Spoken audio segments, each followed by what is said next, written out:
attention, I'm gonna ask you to stand with us, say the pledge of allegiance, and afterwards, Alderman Garner can lead us in the word, Alderman Garner can lead us in the word of prayer first. Let's go and do the prayer first. We'll do the pledge.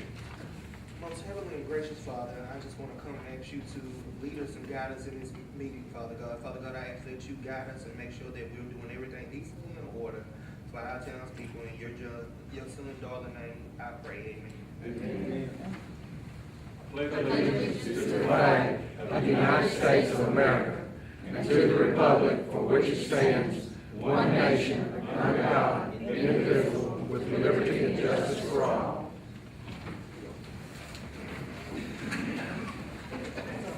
Okay, first thing on our, get done is roll call from our clerk, David Sean. Board of Alderman roll call for rescheduled regular meeting dated August 16th of 2018. Alderman Best. Present. Alderman Dorey. Present. Alderman Gardner. Here. Alderman Floyd. Alderman Floyd noted to be absent this time. Alderman Probst. Here. Mayor, we have a quorum. Okay, I'd like to welcome everybody here. First thing we need to do is, in front of the alderman, is the two sets of minutes. One from our June 28th meeting and also the July 10th meeting. If you've had a chance to look over those, can I entertain a motion to accept those minutes? I'll make that motion. Motion made by Alderman Dorey. Do I hear a second? Second. Second by Alderman Best. All in favor? Okay, first thing on our agenda will be Deborah Moak, our CPA and town accountant, will give a financial report. Okay, the financials are as of June 30th, 2018, which is the fiscal year end. They are not the final versions, as these numbers have not been given to the CPA, policy to do their audit. There will be another version of the financial statements presented at a later date. But I have done a summary of the total revenues as of June the 30th compared to the amended 2018 budget.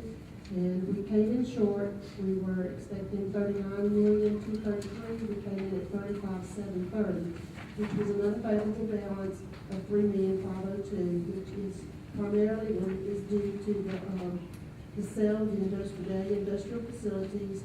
We decided to record that in the fiscal year 2019, since that's when we received the money, and that was when the final papers were signed to reflect that sale. The personal services, which is your payroll and salaries and wages and benefits, they came in slightly less than what we had originally budgeted.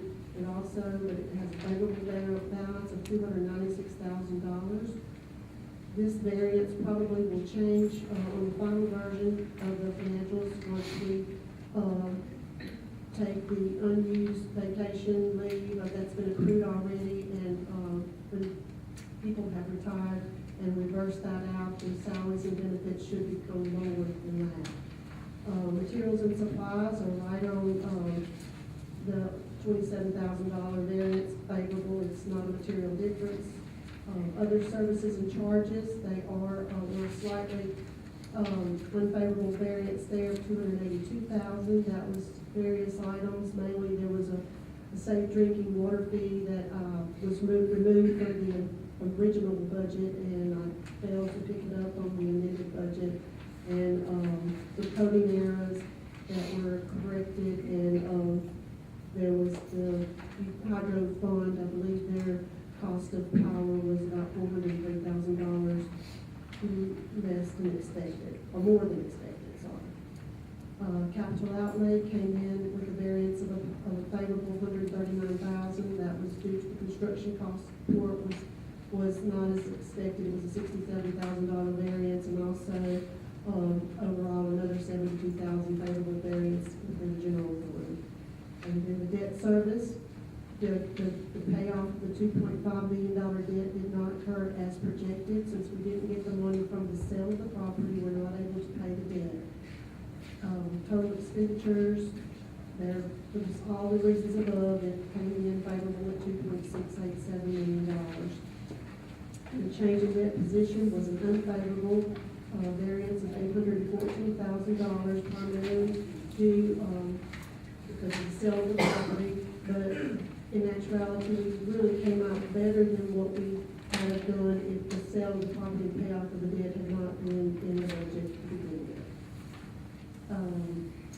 And I also provided another summary that is by showing the year-to-date, fund revenue and expense by fund, and which shows the expenses and the revenue by fund, and it shows the net profit, net change in assets of 1.6 million, and also shown by that same, broken out, instead of by fund, I did it by service, so that you can also see the revenues and expenses by, and net profit by each type of service that the town provides, just for additional information.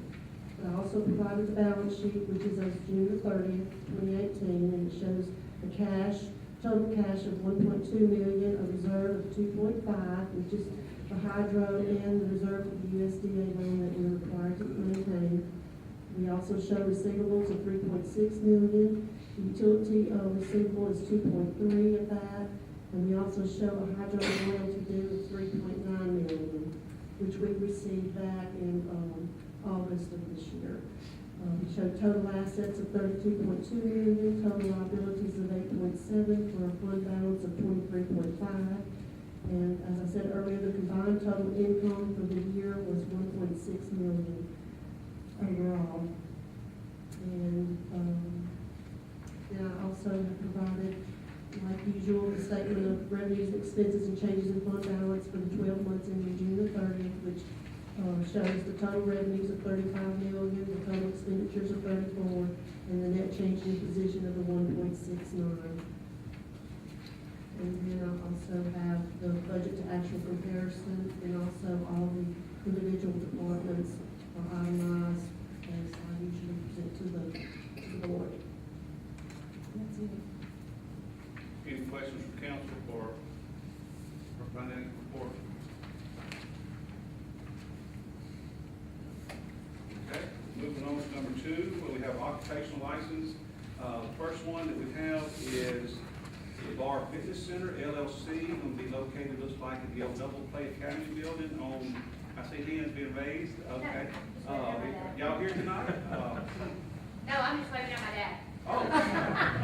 I They got can't see those. Are they represented here tonight, the Bar Fitness? Okay. They did not have a sign application, but they have made, I assume they're gonna be a fitness club that, you know, something I probably need to really take part in, but anyway. Do I have any questions on that before we accept them? I'll make the motion that we accept, but I do think that perhaps some of this personal information, as far as social security numbers and such, be redacted when brought to the board, because these papers leave the building. No, but they shouldn't, I mean, they. Well, I mean, when we leave, Okay. just a suggestion. Well, I was just hoping those were still companies, but anyway. But I'll make the motion that we accept. Okay, motion made, so here's second. Second by Alderman Probst, all in favor? Okay. Next one is Lachey Parker, and she has Parker's Closet Resale Shop. It's gonna be at 3002 Carter Street. Is Lachey here tonight? Okay, they were asked to come and, you know, tell us a little bit about the business, but that's okay. Any questions, about this? It's gonna be a resale and thrift store. I'll make the motion to accept. Okay, motion made, here's a second. Second. Y'all tied. Okay, John, all in favor? Aye. Okay. Item number four is, ask for board approval to appropriate funds to pay the full balance of our account indebtedness on the $2,500,000 line of credit, at Concordia Bank. And, I'll open up for discussion from the council, what they would like to do. I would like to see us do that because, we'll kill the interest on that. Right now, I think the per diem on that debt is $173 a day. We pay off is $2,527,812.49. I make the motion. Motion made by Alderman Gorey, here a second. Second by Alderman Gardner, all in favor? Aye. Okay. Number 5, I'm going to introduce an ordinance adopting and enacting the policies and procedures manual for the town of Vidalia, Louisiana. And that is attached, that's in your folder, and we'll have a month to review that and ask that you do that. Okay. On number 6, I'm going to ask for a resolution for an adoption of a resolution approving the filing of an application for the 2018 water grant, the CW, what they call the SWEP program, and to authorize the mayor and/or the city manager to execute all documents pertaining to adherence and completion of the project. And I'm going to ask Mark, would you like to explain a little bit about what this grant is going to be used for? Well, it's for water treatment, so this year we're gonna try to buy a new softener panel. The one we got now is obsolete, hard to get parts for. So that's, it costs about $30,000. So that's what we use it for, hopefully. And there was some other things you were going to purchase with the, Well, that'll take up the most of it. I think it's $35,000 for the whole grant, but, 30 will go to that, and then we'll use the other 5 for chemicals. Treatment chemicals. any question on that? There's no match, it's just going to be complete grant. No match required, so. He's got, is there chemical listed on here? I think that's salt. Yes, sir. Salt, is that the chemical you're talking about? Yeah, one load of salt. Any other questions? And no match. No match. Can I get a motion that we make that resolution? Motion that we make that resolution. Alderman Probst, make the motion, do I hear a second? Second. Second by Alderman Betts, all in favor? And on number 7, also a board adoption of resolution approving the filing of an application for a 2018 public works grant, they call it LGAP, and to authorize the mayor and or the city manager to execute all documents pertaining to adherence and completion of this project. And LGAP is something that, now, there's no guarantee you're gonna get these, by the way. You apply for them, and they are awarded, and then what these are mainly gonna be getting, it's in your packet, but I'm going to just say what they're gonna be used to purchase. Most of it's gonna be for mowers, it'll also be for trimmers, blowers, and things of that nature too. We have a lot of, Lee's not here tonight, but we have a lot of equipment that's worn out, mowers, because there's a lot of grass and things to cut. But this is gonna help us replace a lot of worn out grass cutting equipment, so. And this is something that's been done in the past on a pretty regular basis. Any other questions? No match. No Again, match. no match. No match. We'll buy what we can buy and this word stop. Make the motion to approve. Motion made by Alderman Gardner, is there a second? Second. Second made by Alderman Probst, all in favor? Aye. Okay, number 8 on our list, I'd like to, set the table coming up, tonight. We have with us Mr. Rick Nolan. Rick is an electrical engineer who has over 30 years of public service and work and studying. And, one of the things that we have done, we started out this endeavor two years ago. Just a brief history, real quick, Rick, then I'm gonna turn it over to you. Is when we came into the office, it was the best way to put it, a financial mess. It took us a year to work through a budget that and cuts, where we could. There were some obvious cuts, there's been some other cuts made, and we feel like we're down to, the tough cuts, things that we're gonna have to be looking at, addressing. We've been able to fulfill all of our obligations. We've been able to fulfill the things that we've had to do as far as we want the obligation to do, as far as the parking lot for the hotel, to continue to pay them the note layout. Also, the new debt that was given to the town that we didn't know about even when I was campaigning for mayor was the LEPA number 1 arrangement, which the note started when we got in office, and that was averaging somewhere around $100,000 a month that had to be figured into your utility rate. And with all those things done, in September that year, and I've said this before, and this, I hate to be remiss, but I want to just, again, set the table for Rick to come in. In September of 2016, there's a factor called static factor into the calculation of our power cost adjustment that I raised that lowered our utility cost. Okay, it lowered, and I changed that this past December of 2017 because the town was getting close to not being able to operate and have the money to pay the bills. And so I changed that, and for the last 7 months, I reverted that static factor back, which we have seen and experienced these high utility bills that I don't like. I promise you, I hate it. I hate the utility bills we came in here with, and I hate them where they're at now. It's taken us 2 years to get to this point. We've worked real hard. We've got industries coming in that's going to help spread these costs because, as you know, as we've had businesses leave, fruit of the loom, a lot of other things have happened. Our revenues have been down. That's put the burden on the people to pay these bills, and I don't like that. We're to the point now where we've got businesses coming in that's going to provide us good income and provide us good jobs and start putting people back in houses, back in buildings. Y'all see the Dollar Tree building. I think this is going to spur a lot of activity in our town. But, and we've got, we're operationally on this new budget that I hope will approve pretty soon. We're operating the town, if you back out capital outlay, we're operating the town over $5 million a year cheaper than what we were given when we started. That's a lot. So we feel like we've made the cuts. There's still some tough cuts to make. But we feel like now with the study that he's independent. I promise you I don't know him. Never. I think today is the 3rd time I've ever laid eyes on him. So we've talked on the phone. He's dealt with Dell a lot on getting information. But we asked him to I want him to tell me what I don't want to hear, but I do want to see our rates go down. And he has some great ideas. He met briefly with us before we got started. And I'll be honest with you, I'm excited about some of the things he's recommending doing that's going to simplify our rate process and also give us an ordinance that people can look at and say, hey, that's what I got to pay, and why are you paying it? Okay?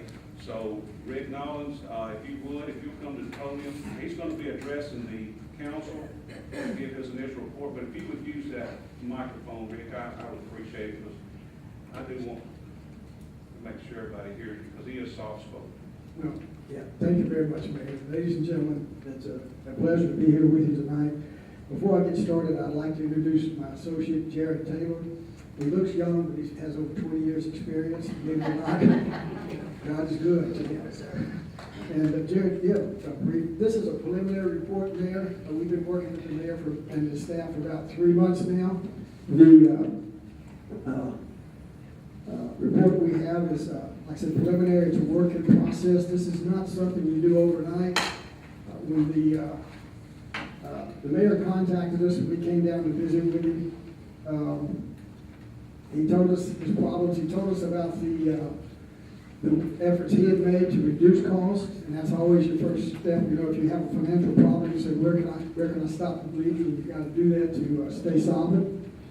But beyond that, he asked us to analyze the financial status of the enterprise fund, primarily the 4 utilities, and to provide our observations, recommendations, conclusions back to him.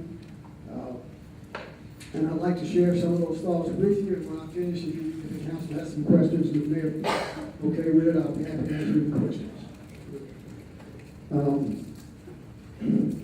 One thing that should be obvious, but it's not always obvious, is that we know what utilities cost people. Just a little intro here. But a lot of times there's a hidden cost. It's not just what you're paying for utilities. If your utilities are out of line or higher than those of similar municipalities in this state or in neighboring states, you're at a distinct disadvantage in having a good climate for business. And that's important because they're the ones that provide the jobs. And you want to retain the jobs you have, maybe expand those businesses, but you also want to attract those industries that can bring the good high-paying jobs in. And you have to have competitive rates to do that. So we're going to talk about that a little bit. Basically, when I talk to the mayor, I said, this is what I want you to do. I want you to evaluate the financial structure of our utilities and tell us what we're doing right or wrong. And I'm going to tell you, Vidalia does a lot of things right. I'm impressed with this city. Probably shouldn't tell you this, but I'm a native of Concordia Parish.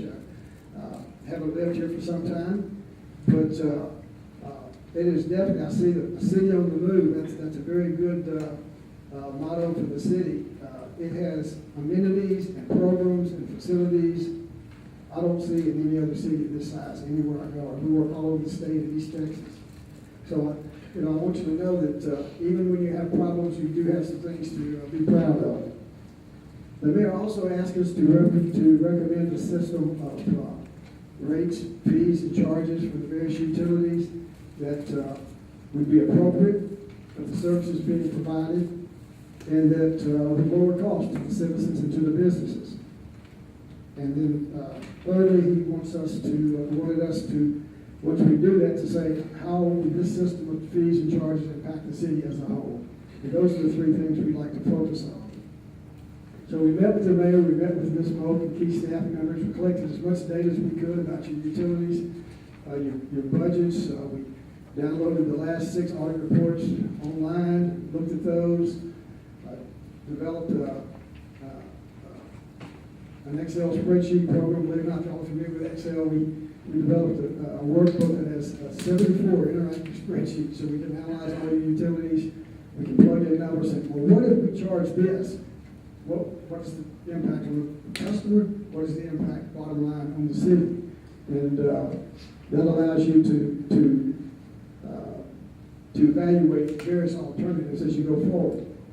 When we recommend a set of utility rates for somebody, we want everybody to understand this set of rates will get you where you said you want to be.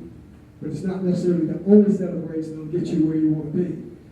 You have to evaluate the rates we come up with. We try to make data-driven decisions on where we go. But the rates we come up with are a way to get it, a way we think is a logical way to get where you want to be. But there may be other local factors that have to consider in. You know, say, well, we really can't do that. Or this is what the cost of this service is. But that's going to end up with the rate a little higher than someone down the road. And we can't afford to be at a disadvantage, so we're going to cut this rate a little bit, or we can add somewhere else. There's a lot of give and take in it. The key point is what's the bottom line cost to the customer, the people, and the businesses, and what's the bottom line impact on the city, and we don't want to lose focus on that. I'll try to be brief. I get passionate about this, I get carried away, so we need to move on, you can tell me. So I'd like to share a couple of observations. I looked at your electric rates first, because that's the biggest contributor to the enterprise fund. And your electric rates are significantly higher than corresponding rates in other municipalities in the state. That didn't surprise you, did it? You knew that already, okay? Well, I'm telling you, it's a fact. Your water rates, you're losing money on water. You've been doing that for several years. Your sewer seems to be hanging in there, but as we analyzed it, we realized there's such a close connection between water departments and sewer departments in cities, particularly smaller cities, that you should evaluate them together. So we've taken the water and sewer budgets and audits and put those together.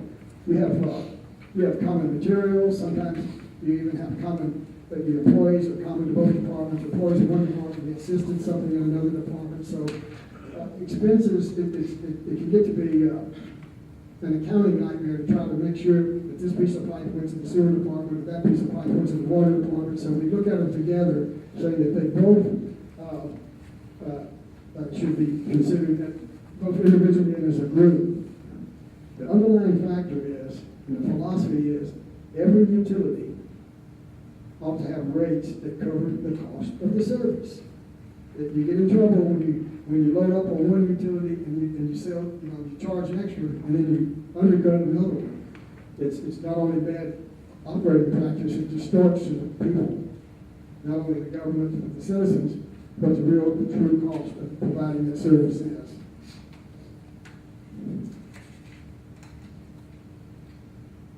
One item that just jumped out at us when we're looking at your financial data is the amount of money you're transferring out of your utilities into the general fund. It's significantly higher than any other city where we've ever worked. We've worked for cities like Santa Claus, the area, some of them, of course, now, this is where I live now, but we've worked in Winfield, and Gina, and Jonesville, and Minden, and Ruston, and Lafayette. We've worked for Alexandria and cities in Texas. as a general rule of thumb, and some by ordinance, the general rule of thumb, those cities base their cost of utilities on the actual cost of providing the service, plus a little extra that transfers to the general fund. You have non-revenue producing departments. You don't want your police department to have to write enough tickets to pay for the police department. Trust me, you don't want to do that. So you understand that Parks and Recreation doesn't always pay for itself. Maybe the fire department, you don't want to charge the truck for the fire. There's a common sense thing. So you have to transfer some money to general fund. But as a rule, most utilities try to keep those transfers in the order of about 10%. Okay? Looking at the Vidalia data, it's not uncommon to see transfers in the order of 25 to 30%. Thinking of it another way, if you could cut those transfers from 30% to 10%, that's a 20% reduction in the utility rate. Now, it's going to leave somebody short on the other end. Okay, talk about that in just a minute. But then the people would say, okay, when I pay my utility bill, I know I'm paying for the utility bill with a little going to the general fund. We got to have a government. We got to operate the government. We got to have fire, police, these other things. Okay? So, but it's 25-30%. It's extremely high. Now, most people, I would venture to guess here, when they pay their electric bill, don't realize that they're paying to cover some other things that are running deficits, whether it's the convention center, or the fire department, or the street department, the police department. They're thinking strictly utilities. And it's not an apples to apples comparison to compare what the people would pay for the utilities here. It's what somebody would pay if they're on the co-op, Concordia Electric, or if they're on the energy system, where you're buying electricity. You're not paying for security, you're not paying for fire service, you're not paying for these other services. So it's easy to compare, but it's not a real true comparison when you do that. Okay, so I'm going to give you my conclusion we talked about it, all right?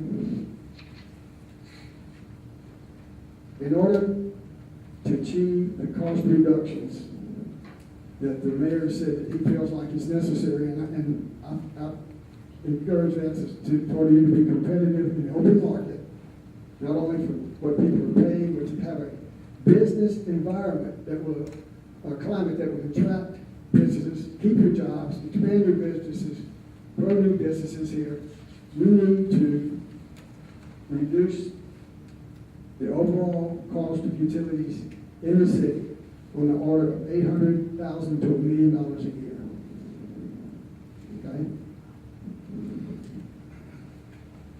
In order to go after a really big industrial client, these businesses are not all the same. They differ. Some are high energy, some are high labor, some are different other things. You need to have the ability to negotiate utility service costs on an individual case-by-case basis. So you need to have a policy and a schedule. If you adopt this, that will allow you to do that. If you have a set rate for large industrial customers, it's in the ordinance, your hands are pretty much tied. Or somebody may look at your ordinance, or a businessman, and say, we can't go there. But if you have the ability to have a contract rate, which allows you to cover your cost of service and your rather share of transfers to the general fund, then you can not only cover your costs, help support your general fund government, but also attract the business to create jobs for the area. The philosophy of basing cost first, utility fees on cost, is a good philosophy. It should do that everywhere you can. If you have a department like a utility where you charge services, start with what the cost is. Going back to water and sewer for a moment, by combining those, we find that you've been losing money still, even when you combine them. Even though you were making more money in sewer, you were losing more in the water. So that we're going to have to increase the water. Excuse me. You don't have to do anything. I apologize. I would suggest you would consider an increase in water, but it would be more than offset by the decrease in the electric. So you might go up $300,000 of water and sewer, but cut the electric by $1,300,000. You're still $1 million less taken together. Okay, so the customer's gonna pay less, may pay a higher water bill, but they're gonna see more than that amount as a reduction on the electric bill.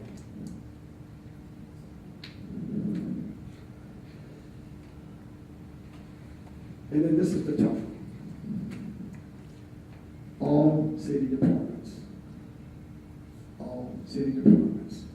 need to be examined and reviewed for even additional cost reductions.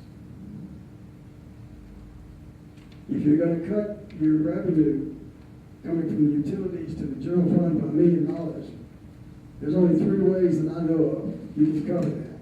You either have another $1 million in cuts, or you find another $1 million in revenue somewhere, or some combination of the two. I'll give you an example of how my home city handled that several years ago. We were facing a similar problem. And I'm use this as an example, but this is not the only department. I said all departments, so bear with me. A lot of money was going from utilities to the general fund to our public safety. And everybody wants public safety. A lot of people didn't realize what it was costing. I'm not saying it was costing too much, we're just saying what it was costing. And so what the city of Natchez did, we said, okay, we're not going to move money from utilities to public safety.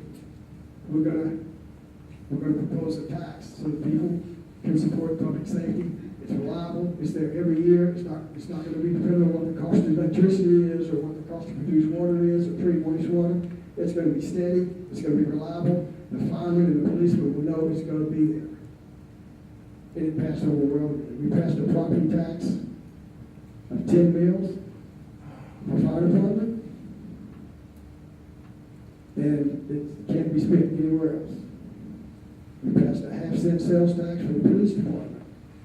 Can't be spent anywhere else. Now, the people are still paying that, okay? It's still coming out of their pockets. But they know that they're paying for fire, they're paying for police. And when they're paying the utilities, they're paying for utilities. Now, some places don't want to do that, okay? And you don't have to do that, but I'm just saying that that's one possible possibility. You need to look at your street department, you write every department that you've got, these general government administration, check out the mayor's office, you know, I mean, you've got to look at everywhere and say, okay, is this a better way? Is there a better way? Is there a cheaper way we can do this? And when you're comparing, you can compare budgets, staffing, but do so on an apples-to-apples basis as best you can. Cities of similar size. Don't compare Vidalia to New Orleans or Baton Rouge, okay? These are all over the map, you know, the costs are. Our cost in Vidalia, I would expect would be a little higher, reasonably so, than it would for a city of the same size inland, not necessarily on the border, not necessarily across the bridge from a larger city. You know what I'm saying? Is that you have certain considerations and safety factors that might occur because of that than being in Natchez Parish or somewhat isolated, okay? So I would think that the level of funding, the services that you're providing, all of that needs to be reviewed. Not as an attack on anyone, but simply saying, where are we? What can we do? You may decide to leave it like it is and say, we're going to fund those out of the utility department. But when you do, it may not cost, the cost difference to the people may not be any different, but there's a cost to the city because of having those high rates on the books. It is going to be a disincentive for people to expand their businesses or bring new businesses here.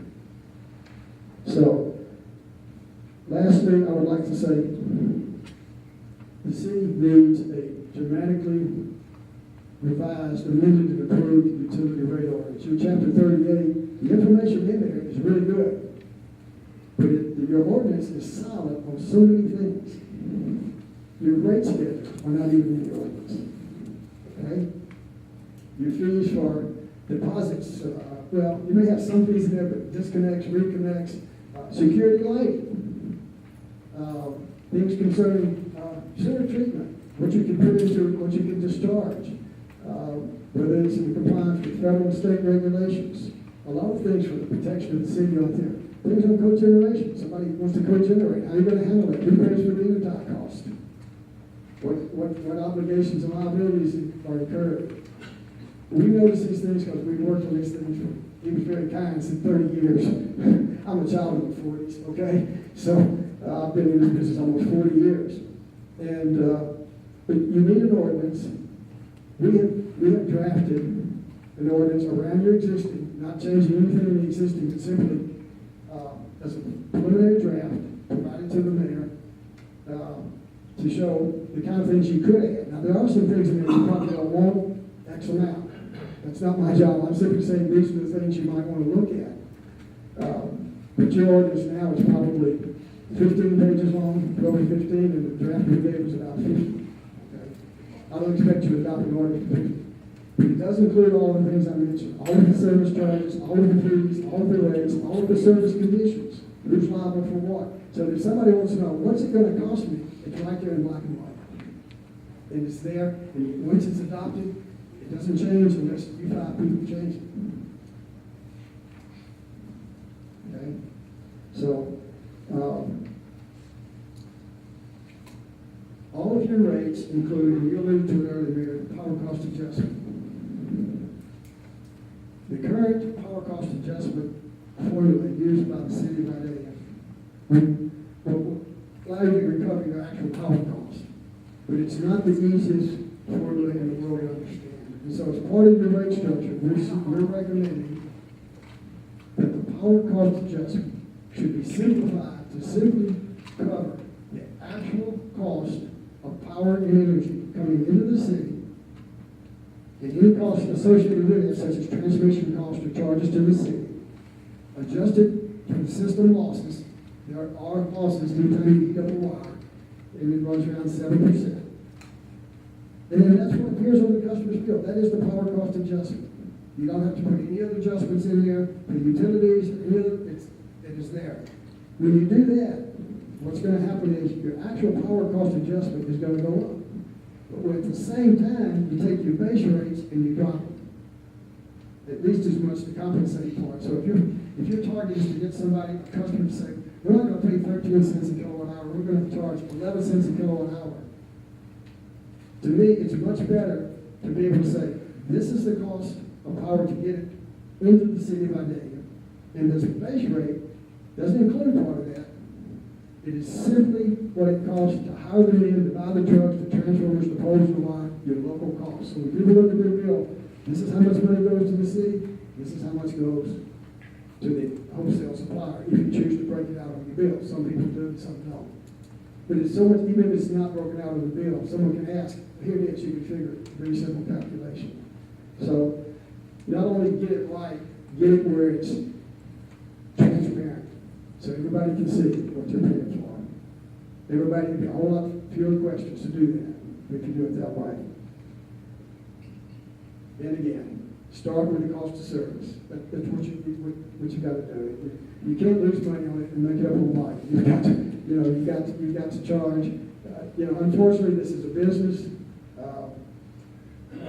Utility bills are hard for some people, and you have to, you have to work with it. Most places I work, you work with it, But at some point, at some time, in some method, over some period, they got to catch up, And that's the part of the job I don't like. But I just wanted to share that with you. We've given a lot of information to the mayor, and if you want to see in more detail, I'm sure he'll share it with you. There are reams of paper, that some people don't like to read 75 pages of figures. But if you read it, and you have any questions, we'll be happy to answer them. Contact the mayor, he can contact me, we himself will answer any questions you may have. The main point is, we wanted to discuss it tonight to let you know what we've been doing. At some point, the city will need to consider introduction of an ordinance to enact everything you want to enact. It's not a snap decision, but it's something that you don't want to put, every month you put it off, is another month of uncertainty, not only for your people, for anybody looking to come here. Mayor, I'm going to stop there and I'll answer any questions you may have. Okay, I would like to, I'd like to entertain questions from the council first and then open it up to anybody in the public to ask questions. But You might try, let me try to get, see if you can talk louder, because that was kind of muffled, I don't know, we don't have the best sound system. Did everybody understand what you're saying? So, the reason I say that, if they have questions. I'm a little hoarse tonight, I'm Yeah, sorry. but you might drop in just talk real loud, I don't know, but I'm sorry. I'll do that. 'Cause it might be complainers, those that have been for questions. Drop the mic. It's exactly- If what drop the mic, see how that, just talk louder rather than, Okay. and see what's happening, travel better, but, So, council? yeah, I will come with you, but also, I mean, hopefully you turn sideways where they can hear as well, if they have questions. But, I mean, I understood you, but I just don't know how it's coming out across there, I just had to really pay close attention, because I can't hear you anyway.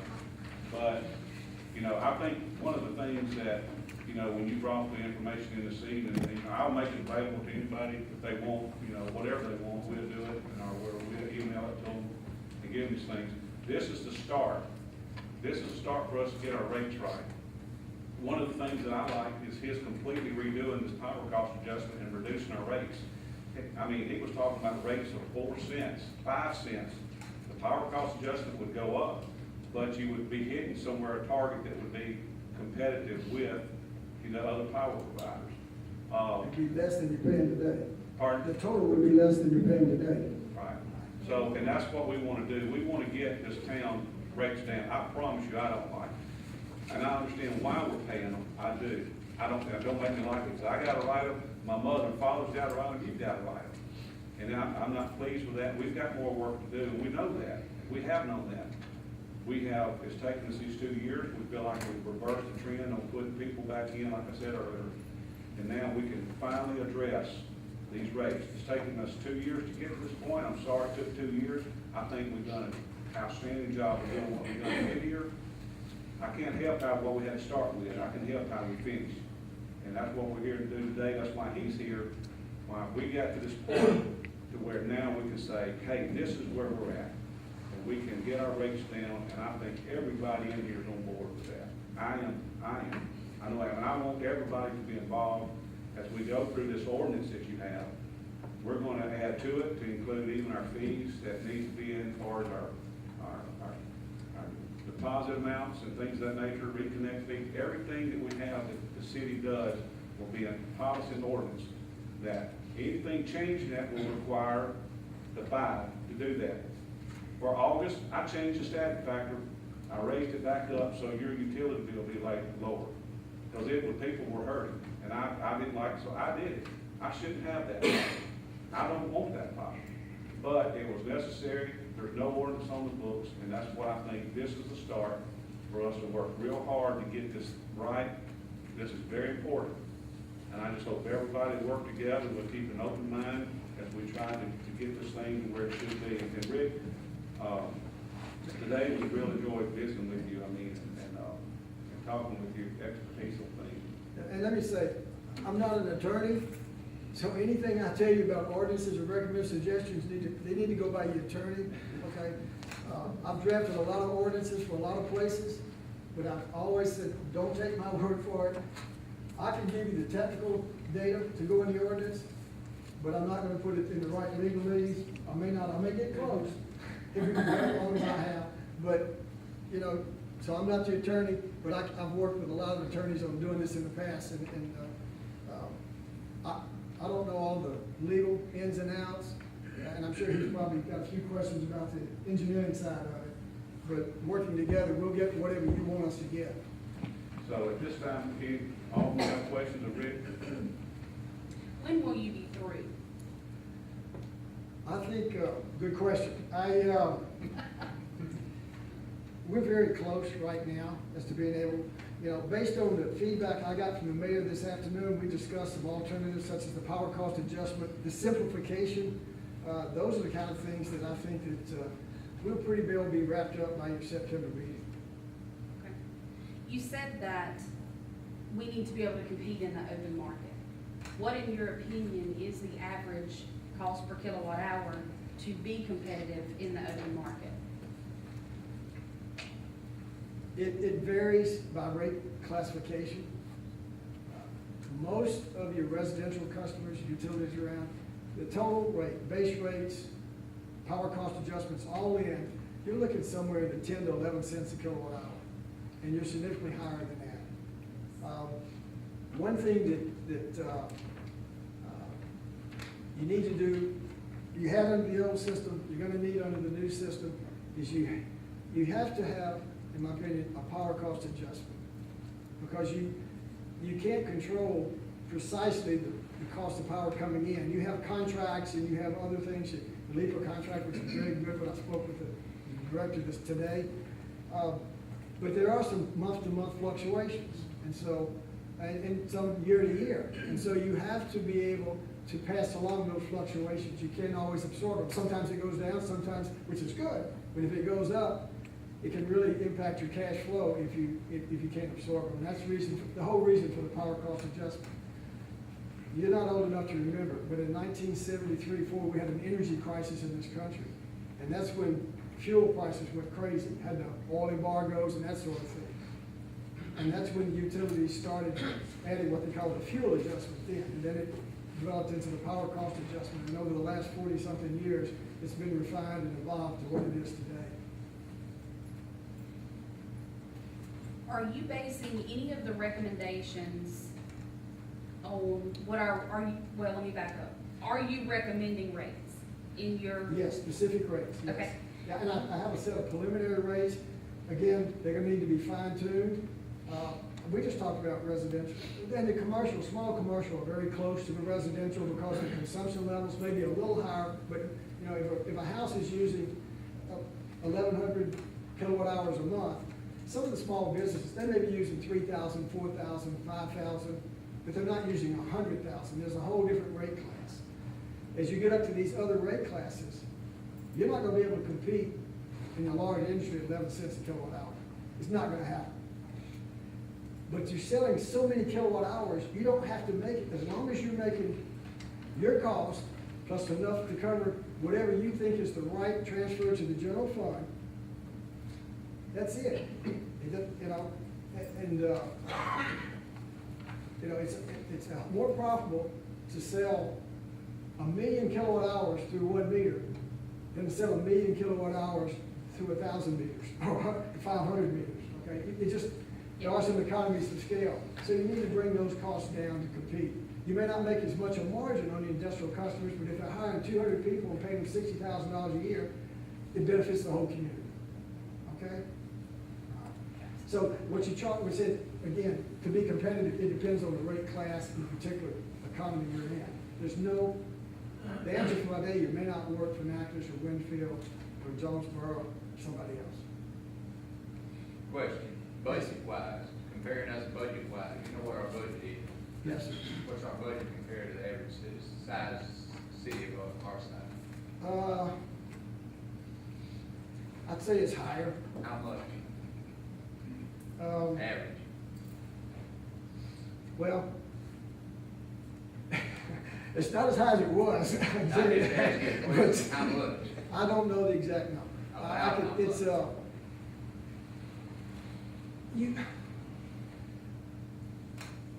can't That's tell you all the exact right, number, but I will say this, But it's higher way because. higher, a little higher, or a little bit higher? Yeah, I think it's, the I think it dollars- was way higher, Okay. and now it's a little higher. Okay, that's all I'm asking. Okay, the next question And then is.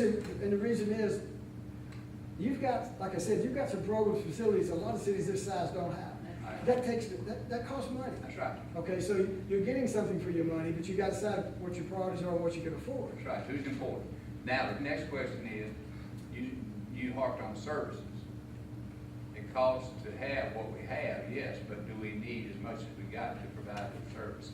Did you look at that? That's why you kept harping on services. Every department needs to be looked at. In the utility correct? department, yes, and I think it's a lot easier to examine services in the utility department because it's fairly simple. Say, I need a substation, I need a line, I need a transformer, I need a service drop, I need a meter, okay? It gets harder when you get into these other departments. What about the recreation, parks and recreation, okay? That's great. I love playing ball. I played all my life. I shouldn't tell you this, but I'm so old I was a Faraday Bulldog many years ago. That's a long time ago, isn't it? Yeah. So, I remember if I did, you beat us too.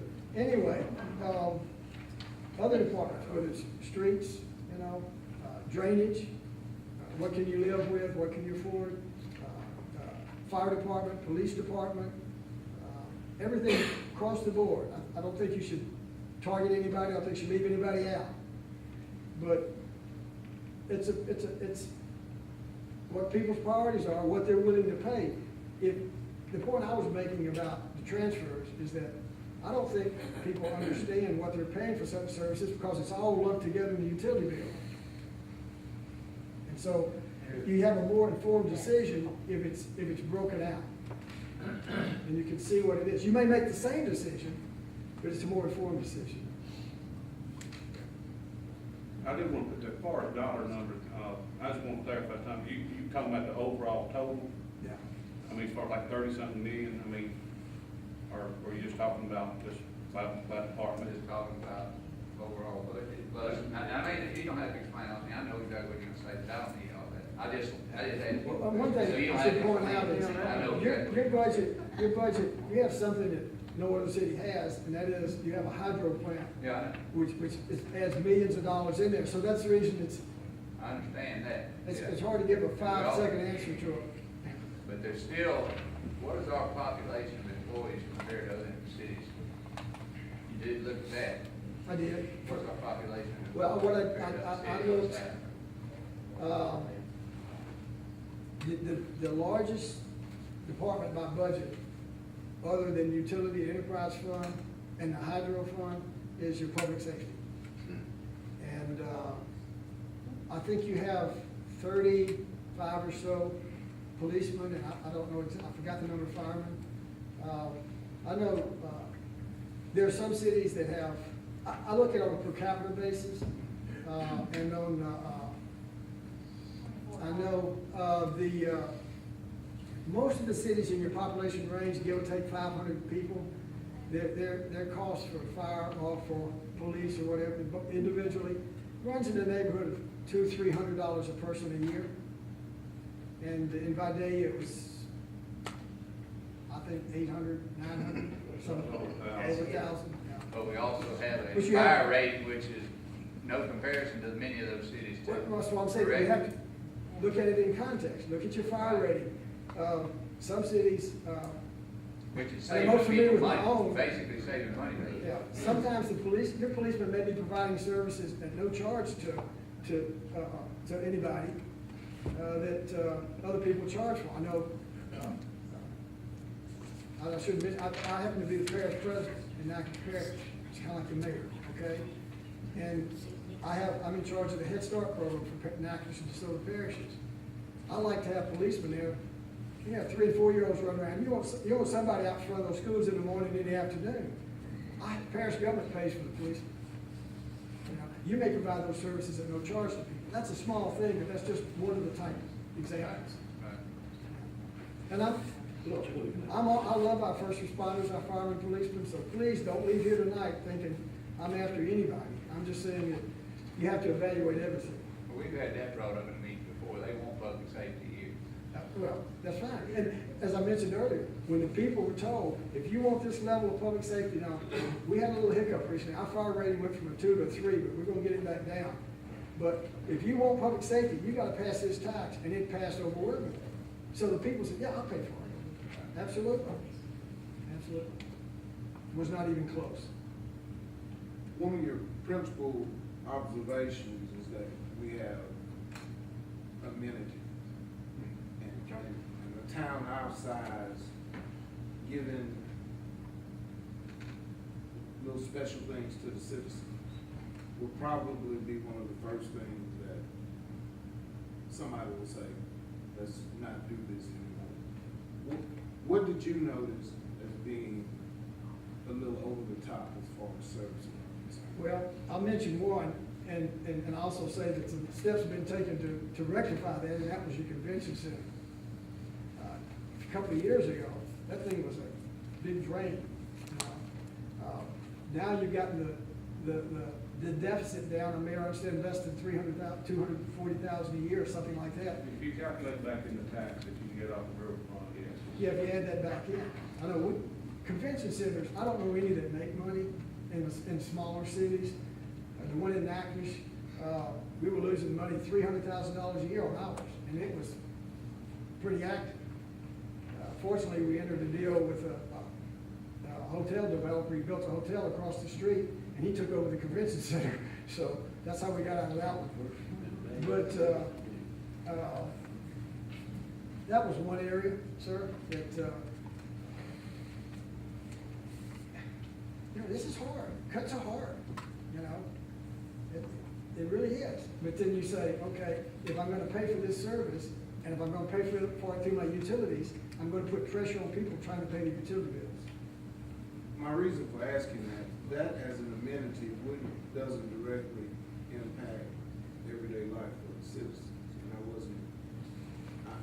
there's some other things that's done in this city that's probably unheard of. Yeah, and let me, I understand your question now. I did not do an in-depth analysis of every department. I was basically retained to do the utility departments, but whenever it got to the point of saying, as Mayor's question, how can I cut the rates? I said, you gotta cut your transfers out. Well, how do I cut the transfers out? Well, these other departments, you have to have another source of revenue, or you have to cut out some of the services, or cut out a little of the services and get a little more revenue, something for these other departments. My question to you, what would be those services? Because you go far enough to say as quality of life services. Which ones have you identified? Those are the ones, well, fire employees is quality of life, but it's also security. That's necessary. That's necessary. You have to decide what level of that you want to pay for, okay? And you may say, I'm comfortable where it is. And it's not my decision. No, But there are other things, parks, word recreation programs. That's a quality of life thing. Anything the city does that's outside of this, the basic services that they have to do. You have, like at your house, you have needs and wants. You take care of the needs first and the wants second. So I apologize. You should look at, I'm sorry, I act like I'm talking to my own counsel. But yeah, but you have to decide, this is what we've got to do. We're not really a city if we don't do these things. And then these are other things that make it nicer. And it's not for me to tell you what they are. It's over the top and something that we should not do. Our police department, it actually does a couple of the silent functions. We have officers that go to the home of citizens, and we know every citizen that's on oxygen, every citizen that can't walk, that's immobile. That's something that was implemented that could be considered over the top to some people. That information was shared with our fire department. Would that be something that you would think we might need to do without? Again, that's not for me to say. I think when I said that you've got services and facilities, I think what I was saying is that those things come at a cost. And you need to satisfy yourself that you're comfortable with that cost. I'm gonna let him finish first. Come on back. What percentage of our costs, you said first responders, public safety, what is our percentage of our budget? Have you got to that point where you know how much percentage our fire and our police, our total budget? I think your fire and police combined is about $5 million. What percent of our budget is that? Yeah. 6. About 6%. What's the average in other cities? More than 6%. What's the 6 to 15, and what's the average in other towns? Yeah, it's, What's the average percentage of it in other towns? I haven't done it on a percent of budget basis. I've looked at it on. That's important. It is. But Again, this is not the final report, this is the first report. Right. to do that though, are you going to back out the hydro thing to get a percent, because those other towns don't have those You do. revenue streams. You have to try to get an apples to apples comparison. That's all I'm saying. That's It's a what I'm good saying. question. That's a good question. And it's I something like that when you come back. I will do that. I like to have that. With the mayor permission, I'll be happy No, to do no, that. that's fine. Yeah. But if you, Make a note of that, we'll do it on a percent basis. if you back out the hydro when calculating that. The city budget. That's correct. If you do it based on what would it be if we didn't have this joy that we have, okay? Would you not need to, for a proper comparison, do that all the way across the board? If we did not have the hydro funds, we could not have the amount of staff that we have citywide. Or the amount of payroll that we have for our upper echelon. Anything connected to the That's hydro, right. it's either all the way in or. Yeah, That's that's right, right. so we've gotta, I mean, if we're gonna do apples to apples, we need to do apples to apples. If we're gonna back out port in expenses, we've gotta back out port in revenue. Because If we're if it gonna wasn't- back out hydro and, to calculate what percentage is Right. safety, we need to back it out when we do everything. But- Because when you're looking at Vidalia, we have those things. That's right. We have the benefit of those things. And it was the hydro plant that made the promise we were gonna have low utility rates. And that's my problem, is that we have that, which very few cities have. Yet we still have some of the highs. Mine was 13.56 per kilowatt hour this past meeting. That's due tomorrow. That is, that's to me is one of the slaps in the face. Is everything is based on, well, based on the size of our budget, we deserve this amount of pay. Or based on the size of our budget, we need this many people. And that's a concern to me. I wonder what is the incentive to reduce the budget if the reason for having the amount of payroll and pay per person is I deserve this because of the size of our budget. So when you were looking at those rates and, Vidalia should cut by $1 million, which is great, and I hope we do. I hope we reduce what we're charging the residents $1 million. I think that would be a great starting point.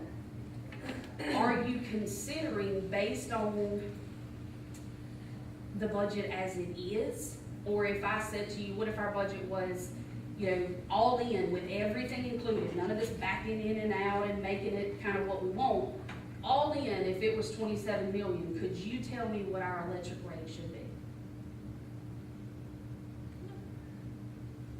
The electric rate is not a function of how big your budget is. Great, thank you. The electric rate is a function of what it costs to provide the services and what you decide you want to transfer from the utilities to the general fund, okay? Yes. As high as the rates are now, without the hydro, and with the current level of transfers, they would be higher. So the transfer is really I a think we major. all agree with that. That's no doubt, we all agree with that. It is too high. Yeah. But it would be higher had you not had the hydro. No, Ma'am? I said absolutely. Yeah. I mean, the town would be a shadow of what it is. Look, you're doing good. You're coming to grips with some things that you needed to address. We're not looking back, we look back only for a historical perspective to say, where are we? Where were we? Where are we now? Where do we need to go and how do we get there? Right. But the key thing is get that hydro plant doing what it said it was gonna do. Not provide all the luxuries and what you say the wants, not the needs. That's what you basically said, right?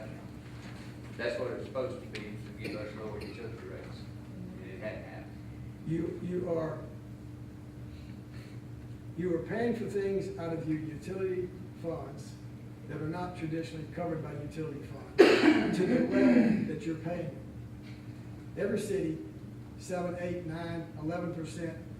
That's one of the benefits of having a utility fund is you can not only control utility costs, is you can, you don't have stockholders to get a dividend. Your citizens and businesses are stockholders, and that dividend goes money from the utilities to the general fund.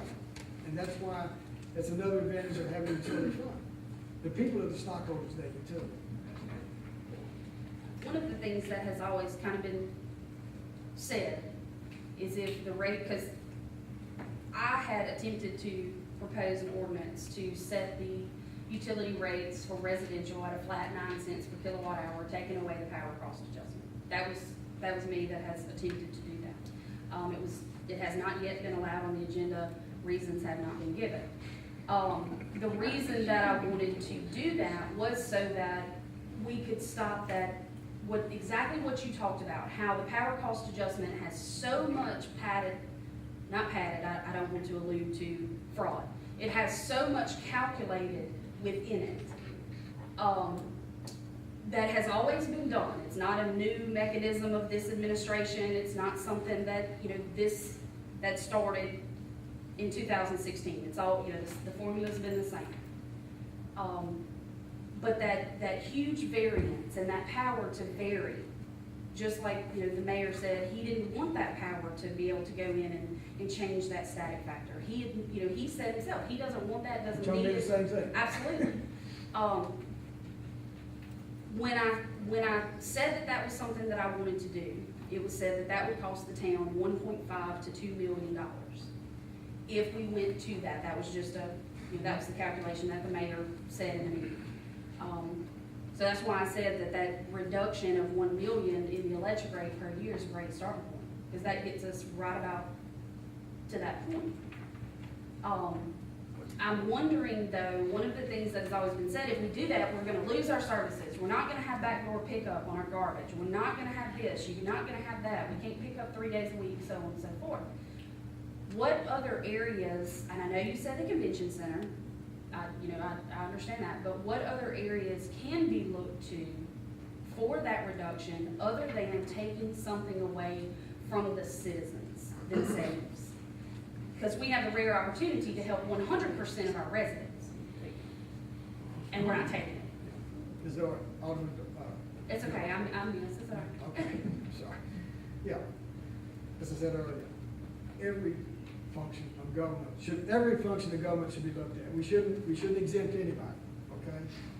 May I make a comment about the fixed rate? Absolutely. I love your passion, but I think it has a pitfall. Mm-hmm. And that is, you're fixing your revenue on the revenue side, but you can't fix your cost on the cost side.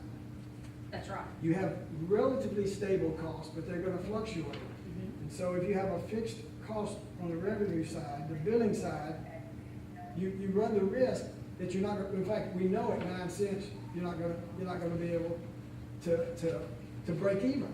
That's below your break even. Absolutely. Okay? If you wanted, again, the PCA would suggest it's much simpler. If you wanted to cut out, even with the PCA that I'm suggesting, your cost can fluctuate seasonally based on consumption. Mm-hmm. You may have a $150 electric bill in January and a $300 electric bill in July. Most people start clapping and hear that. Yeah, well, $300. Yeah, we- Say something up, you will high five. I understand. But there's something you can do that not a lot do because it's an accounting thing you have to do. But some of my clients in the past have included in their ordinance what they call a rate stabilization. You familiar with that? Yes. So what they do is, if your PCA is 5 cents in January, and it's gonna jump to 6 cents or whatever in July, plus you got more kilowatt hours, you're getting a double whammy. Your bill's gonna double or triple in the summer. So what they try to do is more of a levelized billing. But every month, you have to calculate what you billed, what you should have billed, and plus and minus it on your books, not on your customer's bill. The customer sees more stable billing, but the city, Deborah would have to keep up, or somebody would have to keep up with it, so that you make sure at the end of your fiscal year, you come out even. You don't wanna go in the hole, you don't wanna build up a surplus either. It's a further complication, but it's also, something that some people have done. Okay. I think if I had to choose between a fixed rate and a rate stabilization, I'd choose rate stabilization every day. Oh, I would too. Okay. I really would too. The removal of the power cost adjustment was almost to hold the feet to the fire for the reduction in expenses. I know the mechanisms within all of those, so. Okay. Okay, I got another. If we stop these major transfers, which you say we're higher than any city that you do, how are they gonna operate? That's a good question. That's what I wanna know. That's a good. But I'm just saying, but we gotta stop them, but that's the same way with the power cost adjustment. It's the same comparison. correct? Yes, sir. And you probably are not gonna be able to stop those other services because you need them. Do?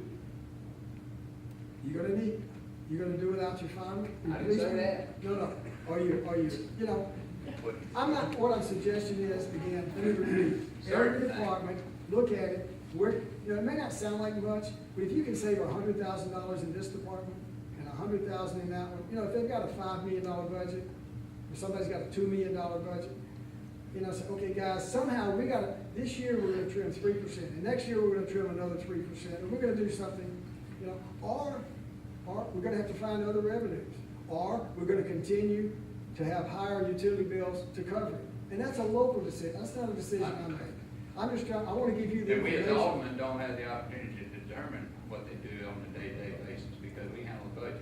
Right, you're a budgeting, policy-making, ordinance adopting body, So I that's understand that. entirely up to the governing body as to who's important, and who's not important, and what needs to be done. So that's all I gotta say. Yeah, and I anticipate, I expect that the mayor has prepared a budget, recommended a budget, and it will reflect, in his opinion, the priorities of the city, and it will be amended by the council based on your priorities of the city, and somehow y'all work through that process and end up with a budget. I have the advantage of a little bit of insight into it, having been involved in it myself now, as parish president for nearly 6 years. Okay, let me ask you one question.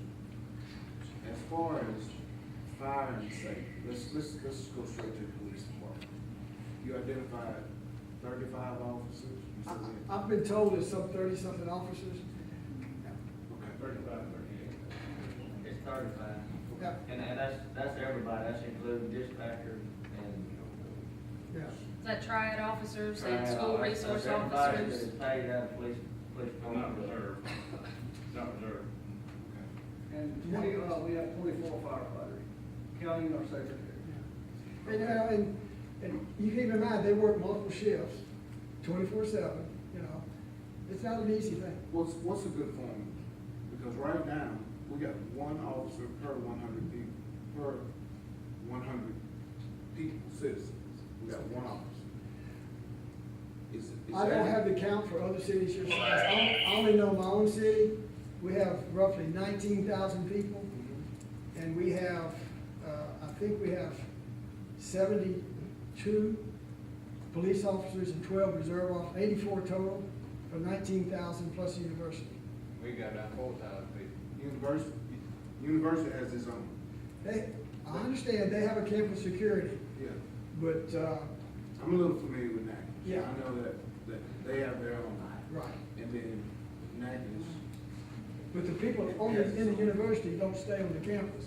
They're all over town. Yeah. Okay, and so, and when you put it out to them to keep your public safety like you need it, well, you got college students that's spending money throughout their town. that's right.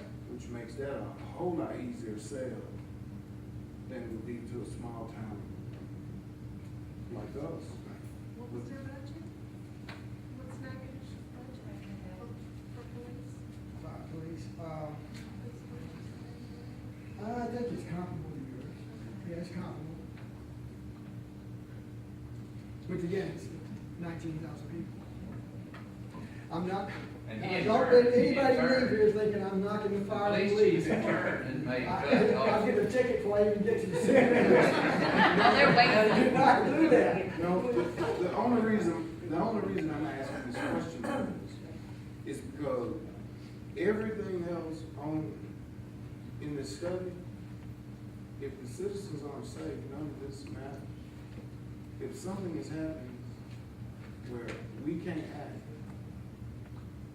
a mass shooting, if it happens, or just anything that's unexpected, or just day-to-day policing.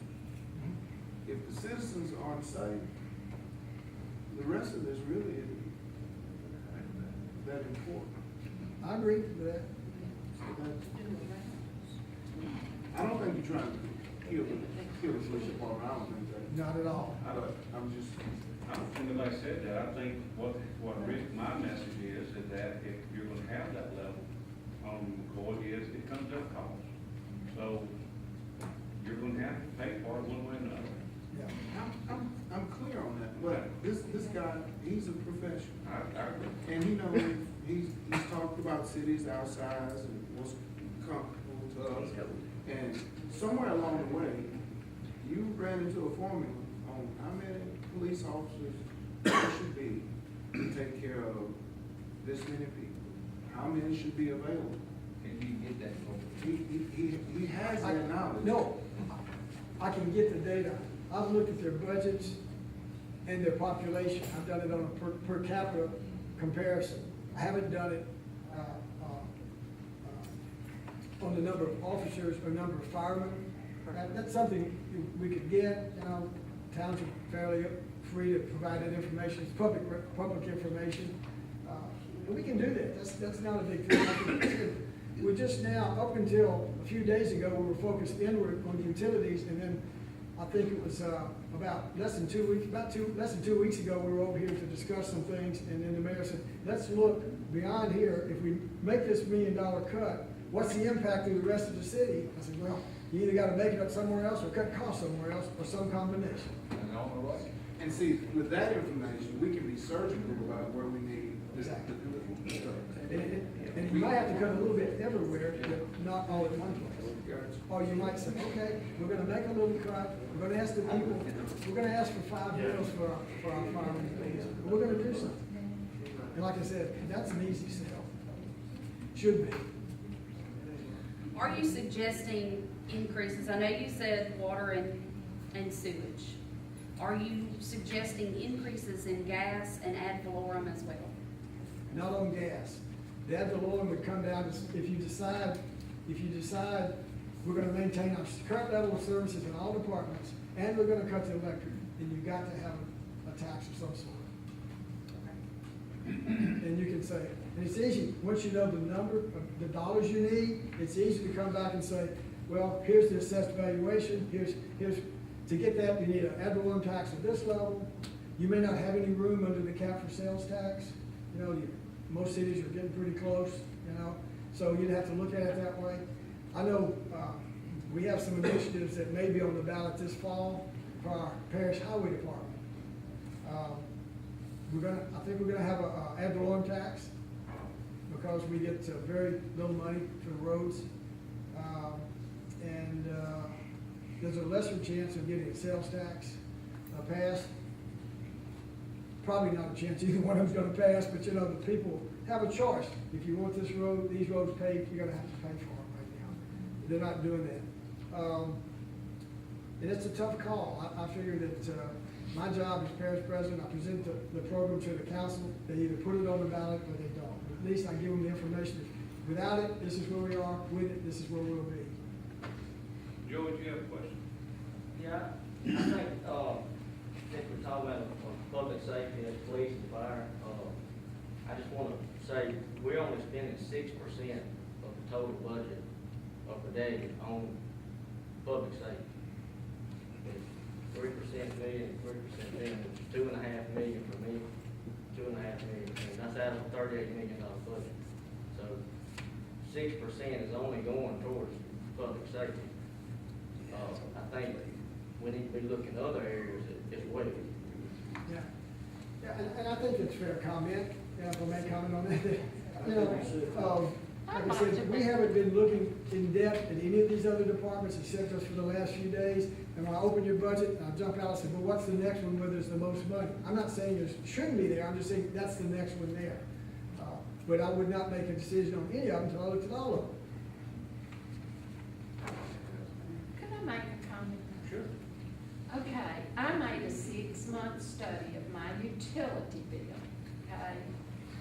My utility bill includes gas, electricity, water, sewerage, trash pickup, and a security light, and a state amount of $1, whatever that means, I don't know. My average per day is between $10 and $11 to to have all of those services, okay? I looked at my cable, which is one service. It cost me $3.93 for 31 days. I looked at my internet. I have two phones, a land-based and a mobile. And my internet phone service was $4.26. For those two services, it's almost it is $8 and some cents. What I get from the city is much more, and I appreciate it. And I would like to go on record in saying I am not for a sales tax. We already charge so much that people go to Natchez to buy groceries. Amen. These people in our city don't need another sales tax. And I just want you to know, I think we have the best services that I could even ask for. I have an old house. It's not well insulated. And when I look at my total bill for the year, I get a lot for my money. Ms. Corrine, I'm just curious, how much is your expense for ad valorem, for the city that you write the city? I can't tell you that. My total taxes, now you remember I'm in the old part of Vidalia. My total taxes are about $154, I believe. I don't have that with me. Rick, I think I asked you, what is your y'all's tax rate? You said it was what, your 4 times what ours is? The general album ad valorem in the city, I think it runs around 17 mil, somewhere in that neighborhood. What is yours again? It's right there. 3.39. 3.39.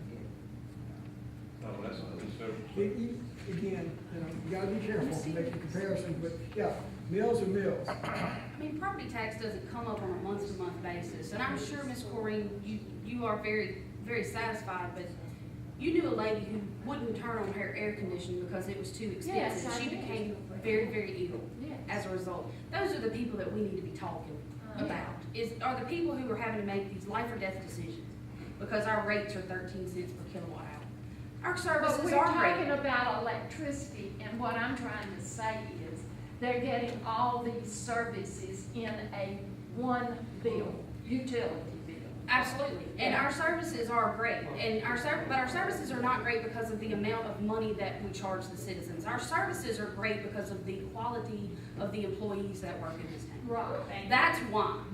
So when we talk about, somebody who has a $600, $700, $800 utility bill, all in, all services provided, when you have somebody who's buying back to school clothes right here in the hottest part of the year, back to school supplies, all of those things that happen in your family with multiple members, you have more electricity consumption because you have more bodies in the household, all of those things.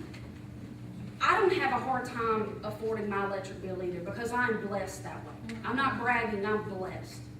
I'm blessed that way, as are you.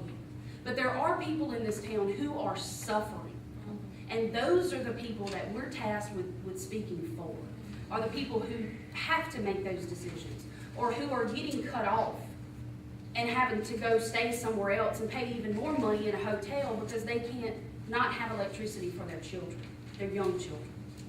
I agree, our services are fantastic. And I'm blessed that I have the ability to pay those bills without scrimping and saving. What percentage do you think that is, Spring?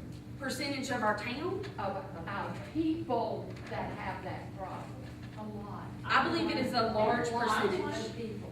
Yeah. Well, I know that there are people around me that leave all their lights on all day.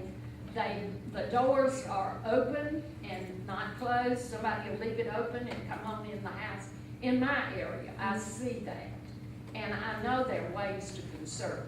Of course, I'm one. I live in an old house. It's not well insulated, but I do try.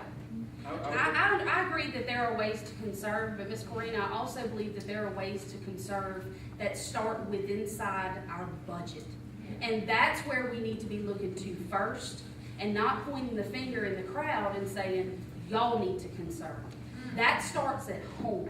That starts up here. We need to conserve.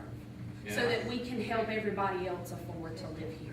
The other thing, Ms. Corrine, you don't need to look at the general thing. What we're looking at is electrical. And if you look at your day-to-day, people calling me now. My rate was not 14, my rate was not 13 this month. My rate was 16 cents per kilowatt hour.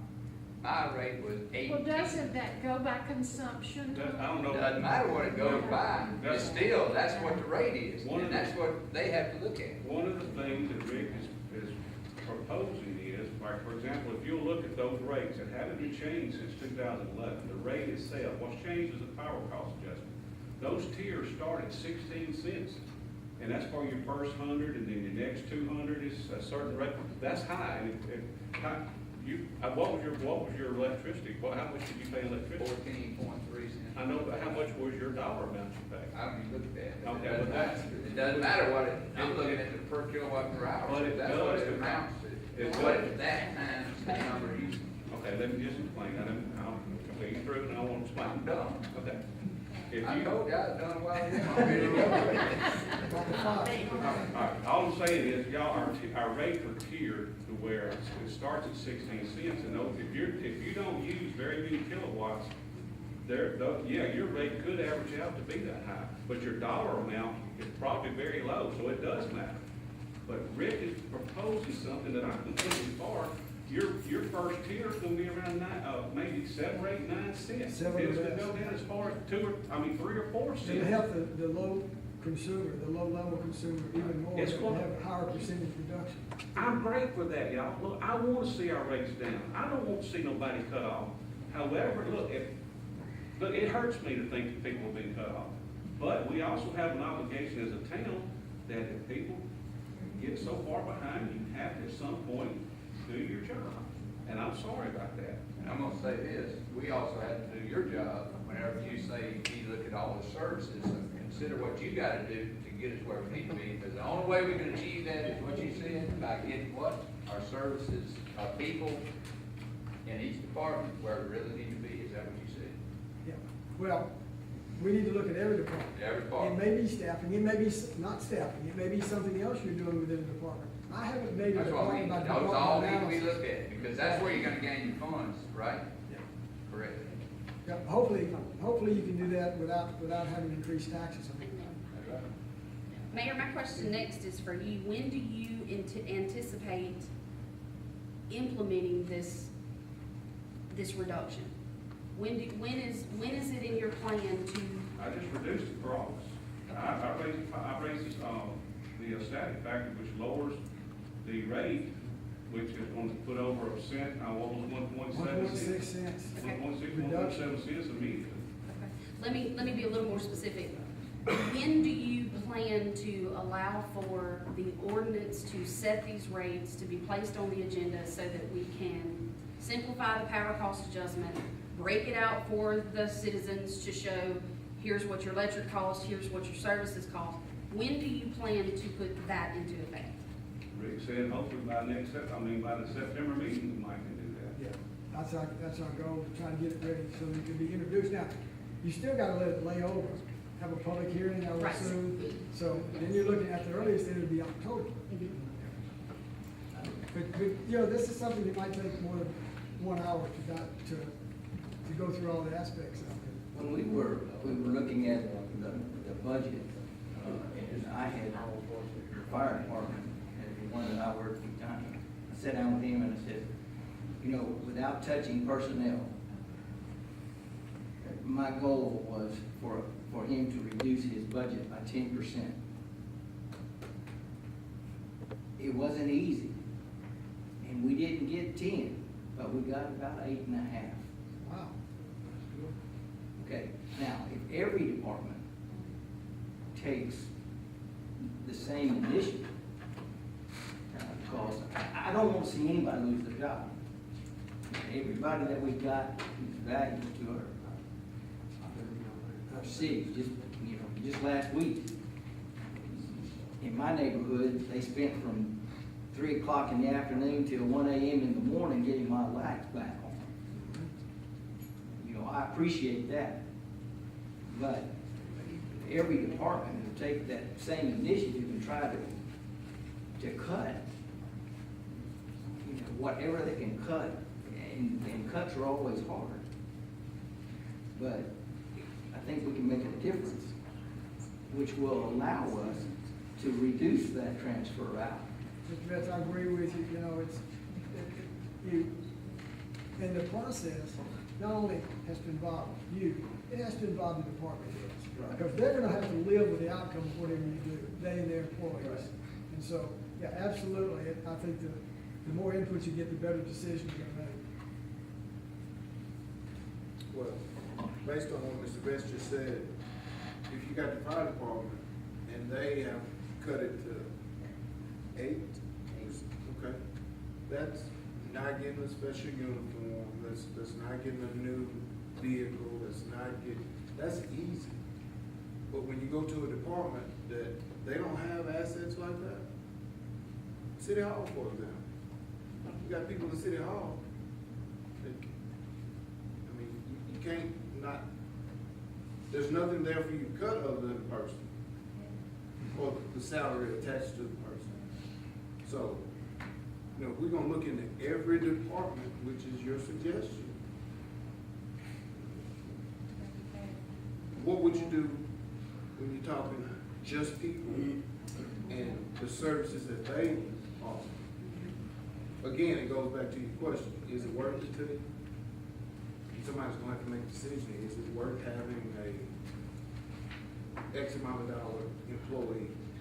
You know, the public safety conversation, that should never be had.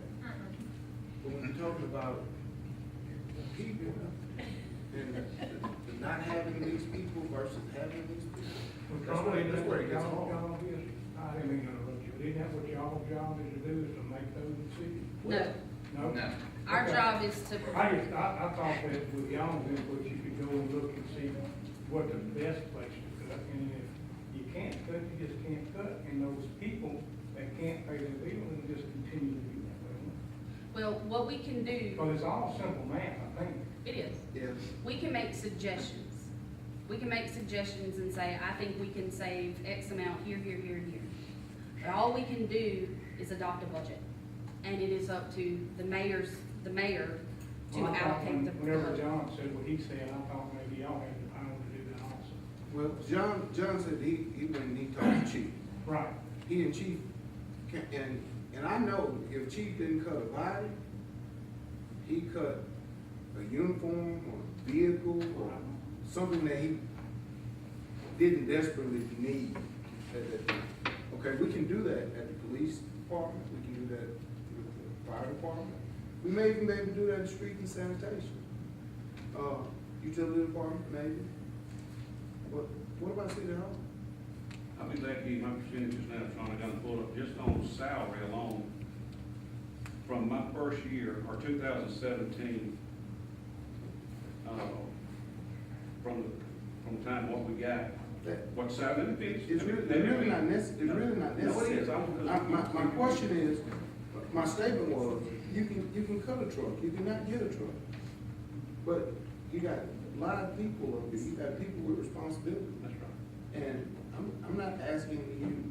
But I've got all that, what I'm saying is we've made cuts. How do you think when I said we're operating a town $5 million? We talk about That's half. fine. He That's said we fine. gotta I'm start talking- from. The suggestion tonight is that we go into an overall department. Did you say we start now? That pass is gone. We gotta start now. I mean, our electric bills are high today, so what are you gonna cut from Past is today? rewarded for knowing where you were. There you go. But you said now is the time to start. Yeah, you need to look forward. And I agree, and we are doing it. That's why. But we don't need to talk about what's happening. We need to talk about what's going on. I'm just saying, I'm dropping our city hall, just salaries and stuff, is gonna be down another 17.8% over what 24% I cut immediately from, so we're down a total of 50% in city hall. So all I'm saying is, we're working to get this thing down to, you know, we're gonna have, when we start discussing it, we'll go to each department. If we wanna compare percentages, we'll go to each one. Are any of those ones that you mentioned reallocation of personnel to other areas? Yeah, This one in right here, not the 17.8% over what that's real numbers this year that I'm proposing in this new budget. that I've cut expenses just on personnel down 17.8%. On personnel service, materials supplies, 28%. Other services and charges, 25%. That's great, that's wonderful. Okay, and that's the budget I'm trying to present. Yeah, and I think, That's why Can we we have a took copy and of that? negotiated the rate. I think. You've got a copy. Is that the same one that we have? I'm just saying, didn't know if you'd presented another one. I think Mr. McCoy's point is, some departments have a lot of expenses other than personnel. Other departments are very much, there's a higher percentage of their department budget is in personnel. Okay, I understand that, and that, I didn't say it was gonna be easy, okay? No. Could I ask you a question? Is the problem we in because of these people or the past? I mean, did we overspend 10 years ago and got us to this point, or are these people? I'm trying not to interject my own personal experience. I know the answer. They didn't do it. The situation you're in, without looking back, I can tell you, it didn't happen overnight. It evolved over a long period of time. And you spend money because you're able to sometimes. We got a lot of debt though. And you incur debt, Hey. incur obligations. I don't know if they have new debt. I'm just asking. I'm not- Well, you had, just 2 years ago, you had to borrow $3.5 million. That was to pay old debt, correct? That was just to cover operations so you could pay the payroll, you know. But I mean. But you're getting through that, okay? Let's stay positive, guys.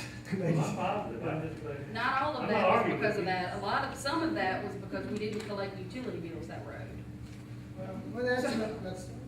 I'm just saying, I mean, you talked about, you talked about the people that couldn't pay the bill and got cut off, and, you know, I love you, but, you know, if you don't pay insurance bill, you're gonna cut me off. I mean, I cut it, it don't matter if I can pay it or not. That's right. But But maybe the city could set up a fund that, if I wanna put $10 in my bill to pay somebody that can't that pay. would be fantastic. Let me tell you what else you have though, because you've exercised the option.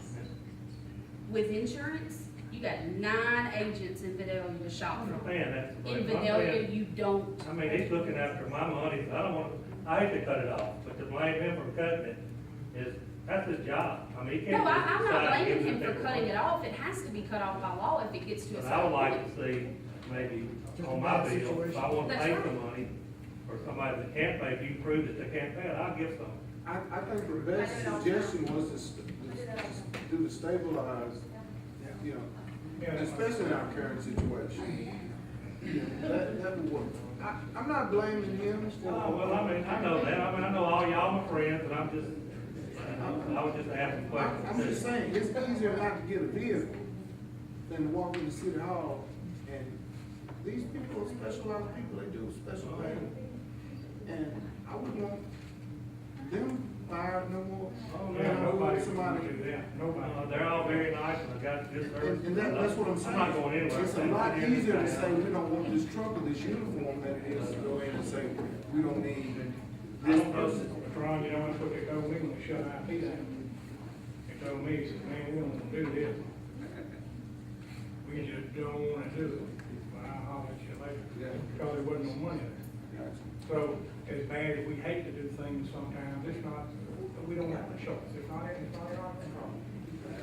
And I hear, 4,000 citizens, do you know any town that has what we have, that you've been to, like this town?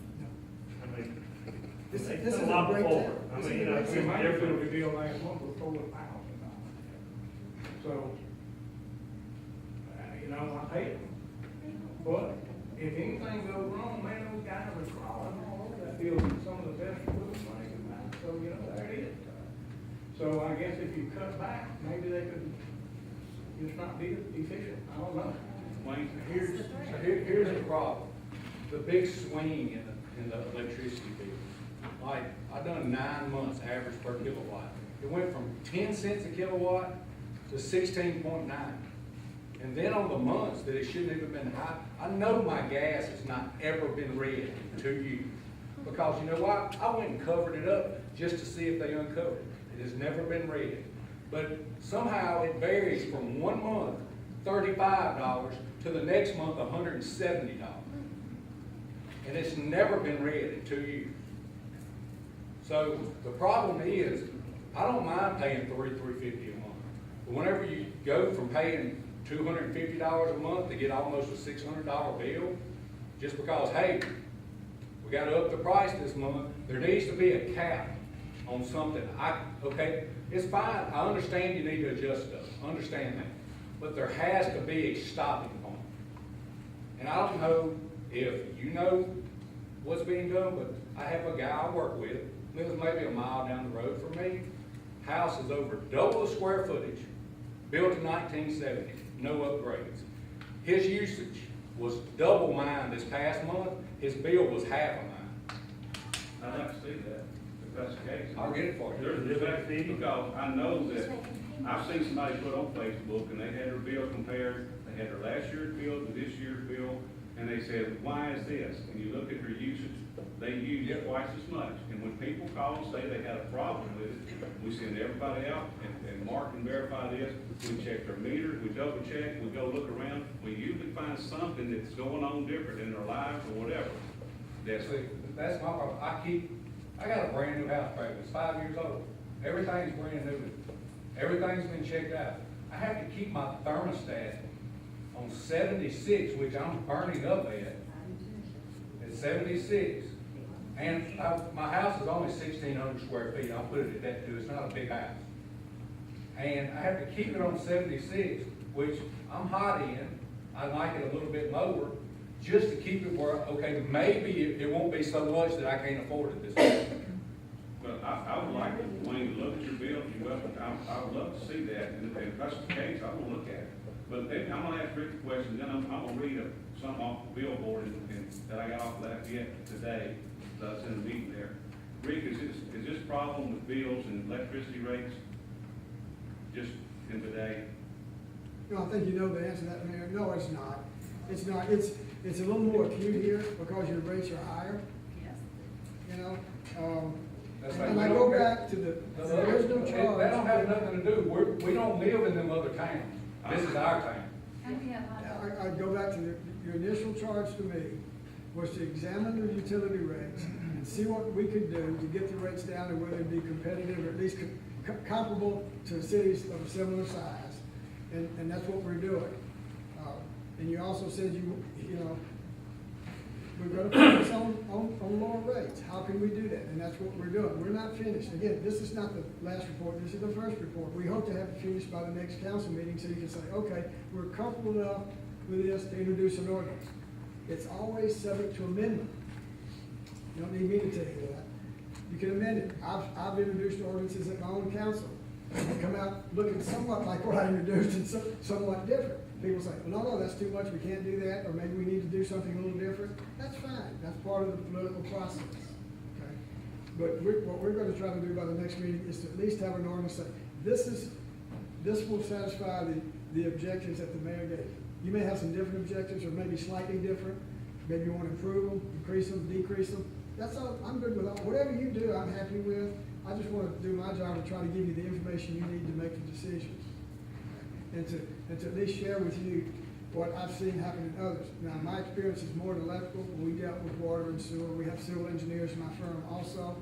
But, and there's some things you brought up tonight. I couldn't answer the questions because I haven't looked at them, but I will, if the mayor's okay with that. Yeah, I just want to make sure other people look. This is the same outcry in a lot of communities. And Wayne, I would like to see that, and see your situation. But this is, I'm telling you, it is important what's going in other towns because they're fighting the same thing. This is a billboard, I took a picture, I'm gonna read it to you. This is from Lafayette Utility Services.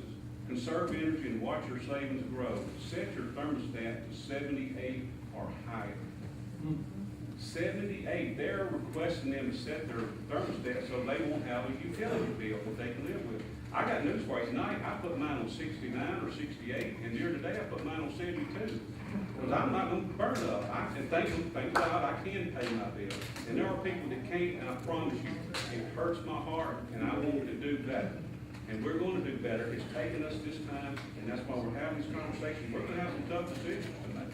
You know, they had this meeting 6 years, 7 years ago, and got this gentleman in here then, we might be in a lot better position now. So I'm assured that 6 years from now, we will be in a better position. We're gonna be in a better position soon. Next. And look, like I said, I've already made it, it's gonna take 1.6, 1.7 cents immediately in August. The August bills are reflect that. But if people come in, I'd like to sit down with you, those who have issues. Let me look at your kilowatt usage and your usage compared. Look at your usage, don't just look at your dollar amount. There's more involved in it. Bill? You just said something I think needs to be clarified. You said you made an adjustment that's gonna be reflected at about 1.7 cents. That's not gonna be in the rate they see. I think that needs to be explained. Is It's gonna that be in the, an adjustment in the power cost adjustment? That's the power cost adjustment, but it will be, I mean, it's it's gonna gonna be be. equivalent to, I just don't want Yeah. people to, they don't look at the rate didn't change, but that's not Right, no, it's power cost adjustment. bottom line. Yeah. One thing I want to say is, you made that static adjustment, then you had to put it back because we were running so far behind, is what you said, correct? That's right, it saved $2.1 million, it didn't go out in y'all's bills from But September again, to why December would we this not past year. just make this, you know it's gonna affect us again. So what cuts are you gonna do to make that happen to where it's not gonna affect, and we're gonna get it, but it's fitting to bite us in the tail again. No, that's why we've got this man employed and paying him to sit down with us and get it right.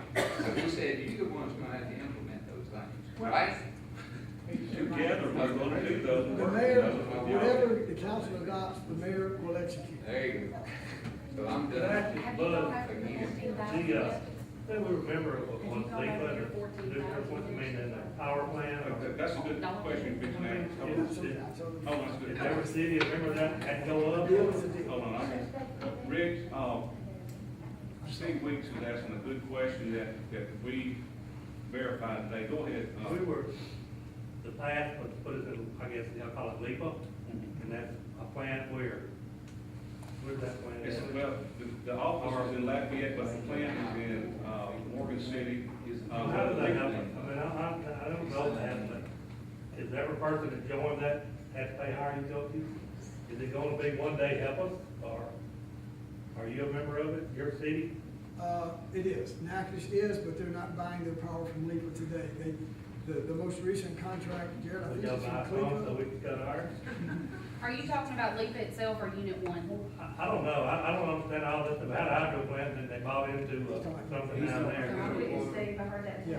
So I was just trying to figure out what that means. What's legal? The LIPA Unit 1 that the mayor referred to, I think it's a gas turbine plant. And the cost associated with that plant is set by a multi-state group called MISO. Yeah, I was thinking MISO, that's at the Japanese place. It's MISO, okay? And it's a system rate, and at the present, it's costing money. So, we have to pay it. Right now, and it can vary from, what, $50,000 to $100,000 a month. Well, it's gone, it averages probably somewhere around, I'd say 85 to 100. Right. But this last one was a very low bill, 50,000, but see, I think we got leak number one, which has not been a good deal. It has not, and we've had to put into the calculation. However, Rick can confirm the relationship with LEPA that we have with them buying so we're required to buy 6% of what the hydroelectric plant produces. Energy of Louisiana is required to buy the other for the 96% for $150 a megawatt, so it's very expensive what energy pays, but they have a big broad base, they can spread that cost over and recoup that. City of Vidalia, LEPA buys that, but they give us, he explained it, he says it's a good deal that we've got. Yeah, I mean, I just hear this. That arrangement is working out. The leak Burden or asset? On your, the last month set of bills for a month's usage from LIPA, the LIPA bill, I think, was $448,000 and some change. The same month, the cost for the LIPA 1 was another nearly $90,000. So now you're looking at $530,000. But because of your hydro credit, they knocked off, I think it was $225,000. So had it not been for the hydro, you'd have paid the $530,000. As it is, your net cost was around $300. So don't ever mistake that hydro. At the time he went through, I knew Mayor Murray, and And a lot of people question what he was doing. And maybe the benefits haven't come as fast and as much as you wanted. But I'm telling you, if you didn't have it, it would be even worse. Yeah, I understand that. But it's if we hadn't had it, almost we'd gone. never spent so much anyway. It's almost gone. Yeah. It hasn't lived to what he intended for it to do, which I didn't have the pleasure of knowing him, but from what I've heard, it hasn't done what it was intended to do, which was lower the utility rates, and it's almost gone. And where will we be? We're not putting money aside to buy it. We're not putting money aside to help us when we take that plummet from what our revenues are. We're not doing that. Sound like we don't have any extra money to put aside. We could. Wait, time out. I can answer that easy. Mr. Murray was smart enough, and Bill could answer what his dad intended that to be after his dad intended. But, no, that's gonna come to bring in 2030. Starting in 2022, the revenue is going to increase, the royalty is going to increase to where the town's going to recognize an additional $15 million a year. A year, get that in your book. Yes, then you have that money, you don't go just spend frivolously. That's like whoever's mayor at that time, I want to run at that time, because I want to make sure those monies are earmarked to address when it does end. Because if somebody that's not, it's just frivolous with the money, that's a lot of important money. You've got to look to the 2030 to whether you're going to buy that plant and operate it or pay somebody or enter to an agreement before you get to that point, but you're going to have the money. You're going to have a lot of money that takes that one. When I keep telling y'all the future for Vidalia is bright, it's very bright. The situation you got is you're under some stress between 19 and 23. And that's why we're working on this now. You're gonna have, obviously, you don't wanna take that 15 million and give everybody free electricity. Or you might want to, but it probably wouldn't be prudent to do that. Bill, go ahead. I mean, tell. The only thing I want to say is, I'm not trying to refute anything, but Dad's reason for doing it was because the fuel adjustment charges, and I was in 73, helping run a business in Natchez, and inflation was high, everything was going up. He didn't want the people to have to suffer. So it's the same thing we're going through now, and it would be worse had he not done it. And it's been benefiting us all along in a lot of ways. Now, there's been some things created that have taken some of that money away from the benefit of the people because it's had to pay for other things. That's been rectified, and his statements and his intention was to stabilize the utility rates. That's different than saying lower the utility rates. He wanted to create a situation where he could stabilize the electric rates and offer a rebate based on the royalties that we get from the plant, so that people, in effect, have lower electric costs than anywhere else, okay? Y'all gave a rebate that's never been talked about in this, that did offset some of the electric costs, the highest rebate that was ever given. So it fluctuates. It depends on production, it depends on the revenue we get in and expenses, but the money is not used to run anything else in the city except where it was obligated in previous arrangements. You know what I'm talking about. It's very little of that. It is benefiting us, as Rick said, right now with the money we get back from LEPO that offsets our costs from power from LEPO. Therefore, people pay less than they would if we didn't have that offset and in the rebate. Now, it would have been nice, and he would have been a little disappointed it hadn't gotten to the level of 50% of your electric bill being covered by it, but it will. And it's not that far off. The ordinance only allows that much. Okay, it allows 50% of the electric bill to be covered by revenue if it reaches that point. What is being attempted here by this board, with your assistance, is to get the rate as low as we possibly can through every effort we can make and every reasonable effort that the people will allow based on the services they want to continue to get before that ever happens. So And that's just like, and rather than somebody trying to get the rate up high as they can, so that when they get the money, they, then you get to 50%, but they're getting, it's not as much as it would have been otherwise. They're still getting the other 50% that's higher than it would have been. We're trying to get it down, and everybody wants to do this. There's gonna be different opinions on how to do it or what to do to get it there, but everybody wants to get that rate down now. But you will get 2022, if not before, the royalty's gonna be that amount of money. The surplus, it's not being spent all over the board, it's not being used, so it's not surplus, I keep saying that. The surplus revenue that can be rebate, 50% of that will probably be 50% of your electric bill. So you'll be like, instead of like it is now, I mean, it's pie in the sky, but it's the truth.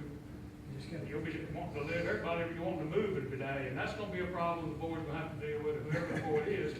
How do we deal with that? We let them share right off the bat when they come in here, or do we say, you gotta live here for, that's gonna be another whole, there'll be other issues.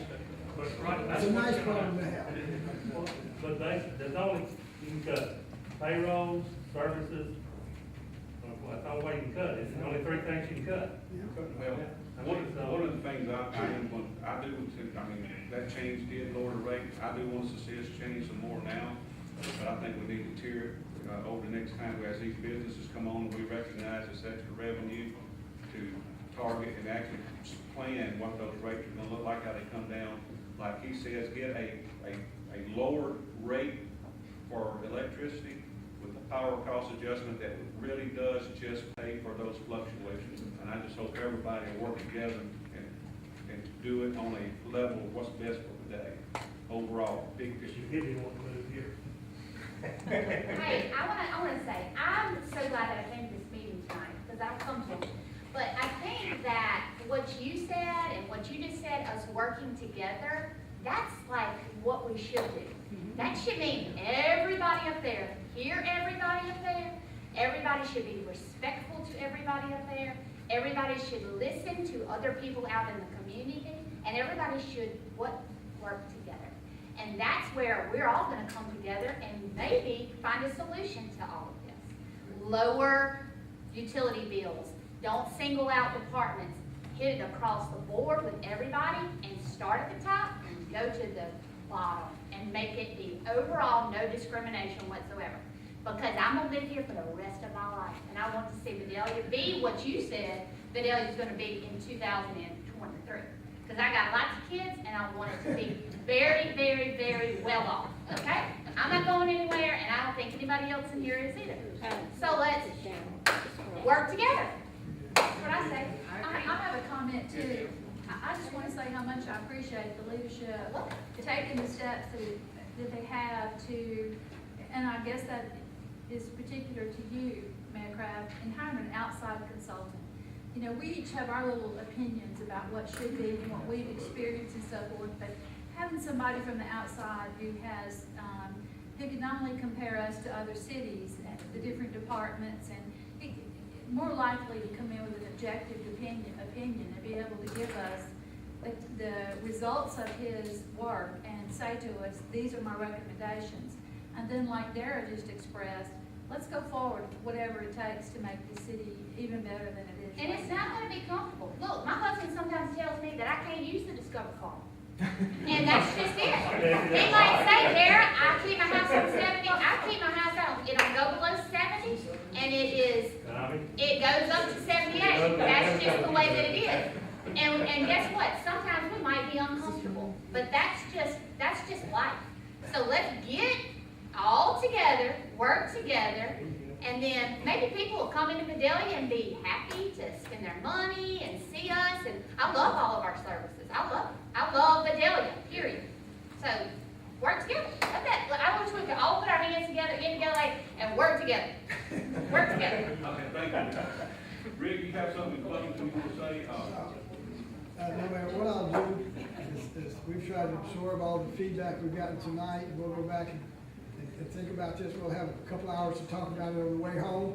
And then we'll get back with you on some suggested plan of action over the next 30 days as to what we need to do and when we can do it. make sure that we're on the same page before we just go barging off. Right. And in the meantime, anybody wants to see any work that you got, that you brought today, we'll be glad to give it to them. Sure. Just come out. I'll have some multiple copies and that sort of thing, so, absolutely. We want this thing to be totally transparent. All right. Okay. Thank you for the opportunity. Thank you for all the work you One do. thing. Then we're gonna. I won't quit, but. All right. Work Wait a together. minute, no. Brad never told you what you could do.